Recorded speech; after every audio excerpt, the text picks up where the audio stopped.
मेरे चैनल में आए देश दुनिया समाज के उन सभी सज्जनों का स्वागत है।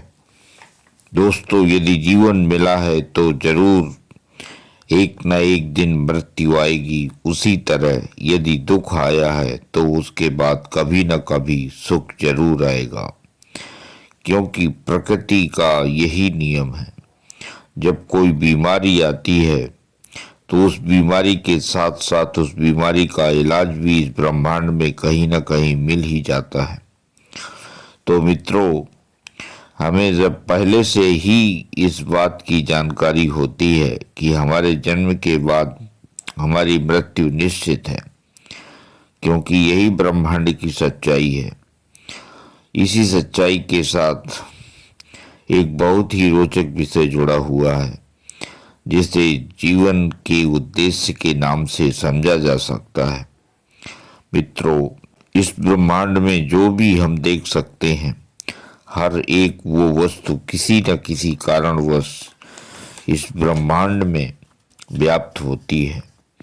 उस विषय या वस्तु का इस ब्रह्मांड में होना जरूर कोई न कोई कारण होता है।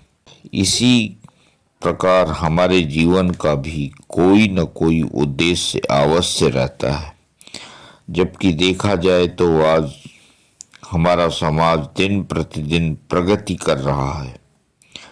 वहीं दूसरी ओर यदि हम कलयुग की तुलना सतयुग से करें तो जिस प्रगति की बात मैं कर रहा हूँ, जीवन के उद्देश्य की, तो निश्चित ही पीछे जा रहा है, क्योंकि 100% लोगों का रुझान इस कलयुग में रोजमर्रा से जुड़ी वस्तुओं के पाने में या फिर जीवन को अधिक से अधिक सुखमय बनाने में लगा रहता है। आज इस कलयुग में धीरे धीरे लोग इस जीवन के उद्देश्य को भूलते जा रहे हैं।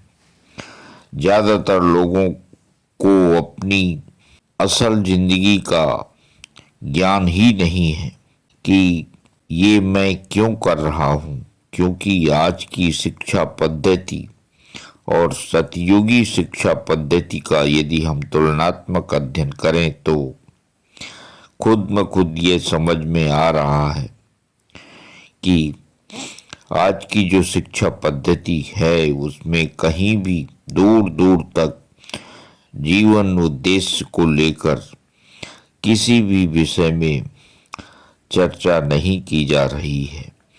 सिर्फ और सिर्फ सभी विषयों को आर्थिक दृष्टि से जोड़ा जा रहा है, जबकि सतयुगी शिक्षा पद्धति में भारतीय संस्कृति के चारों पुरुषार्थों के बारे में बखूबी से ज्ञान प्राप्त करवाया जाता था, जिससे गुरुकुलों में पढ़ने वाले सभी विद्यार्थियों को ये ज्ञान होता था कि हमारे इस बहुमूल्य जीवन का उद्देश्य क्या है, आखिर हमने जन्म क्यों लिया है, इसके पीछे क्या राज है, जो हमें जानना चाहिए और जानना जरूरी भी है।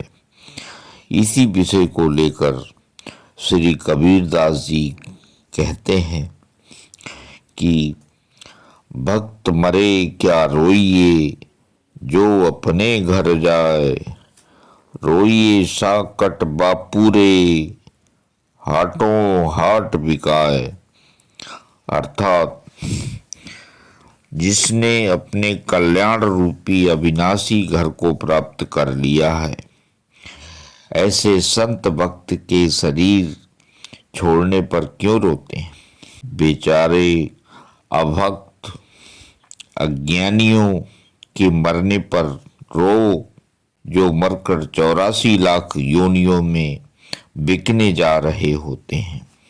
दोस्तों, आज इतना ही। आगे फिर मिलेंगे किसी नए विषय के साथ। और अब अंत में मेरे इस चैनल पर आने के लिए मेरी तरफ से आप सभी को बहुत बहुत धन्यवाद।